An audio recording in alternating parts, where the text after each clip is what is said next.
Alec joining us right now, and the second one, Rupper, he scored the cup clincher, which puts him in your fraternity. Let's get to discussing your playing career to this point. Most of it, almost all of it in Los Angeles. What's it like to be a member now of the Vegas Golden Knights? Well, I mean, obviously it's awesome. You know, it's a great organization. It's a great group of guys, very talented group as well. Thinking back about the season, obviously it was a little bit of a different experience, getting traded, having, been in LA for so long, but, I'm happy to go to a great organization. Like I said, great group of guys and a talented club and have, a good shot at, winning the whole thing. When I look at this roster, we just showed the D pairs there. I mean, Petro looks, he's getting number 7 because you obviously already have Shea Theodore. You were number 27 also. I mean, you got 3 of you. I think that we should all throw the name in the hat, right? Like, I mean, you have everybody switching these numbers. How does that go down? Well, it's actually funny that you mentioned that, and I was giving Theo a hard time because not once did he ever reach out to me to see if maybe. I mean, don't get me wrong. I wasn't going to buy him a Rolex for it. I don't care that much, but no, I always give him a hard time that he never reached out, and he claims that I'm the one that's supposed to reach out, yeah. So I was giving him a hard time to see if he would reach out to Petro, but he hasn't really let me know that yet. But I would say that the fate is sealed if he's taken number 7.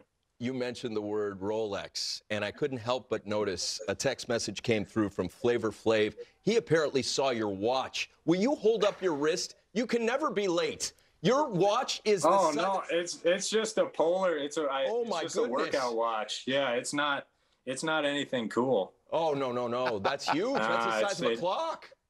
Well, I don't know. It just tells me my heart rate now, and it's going through the roof because I'm on TV. Well, I want to ask you from your perspective, and obviously you made a big impact with this decor and will continue in the future.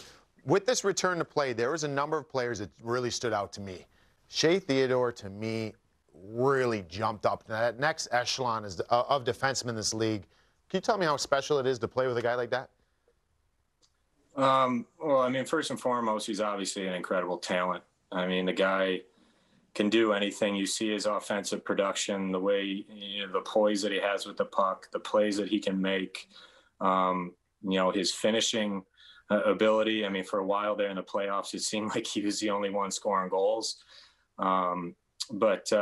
He's obviously really strong defensively too. And I've said it time and time and again, if you can't play with that guy, then it's on you. It's not on him. And, I think that, since I was able to get there, obviously it's, you're playing with someone different, but I think we were able to develop some pretty good chemistry.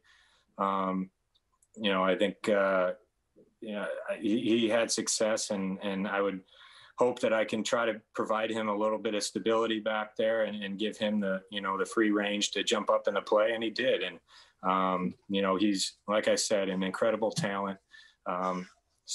Sorry, my dog just came in here. He doesn't realize that I'm doing an interview and he doesn't care. But yeah, anyways, back to Shea Theodore. No, I mean, he's an awesome guy. He's a great teammate.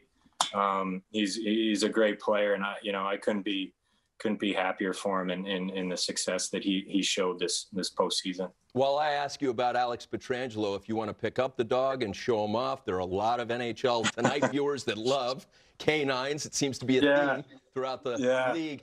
Talk about Alex Pietrangelo and what it's going to be like to play with him. You've got a unique perspective because you played alongside Drew Doughty for so long, Team Canada. These guys are elite. How exciting is it to play with Petro instead of having to play against him?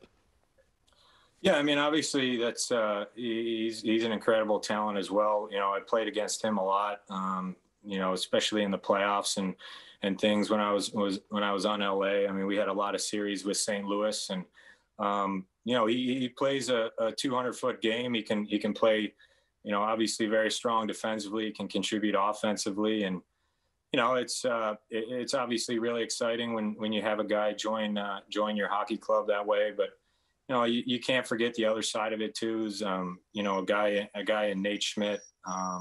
You know, to see him go, that's you know, that's pretty tough. He's a big part of the locker room. He's a really talented player, and but I guess that's, you know, that's the nature of the business. And to have a guy like Petro, I mean, that's pretty exciting. Nate, one of the funniest humans I've been around. Forget about athlete, hockey player. What a great guy to be around. And you, Alec Martinez, a pleasure to spend time with you. Thanks so much for joining us. Thanks for having me, guys.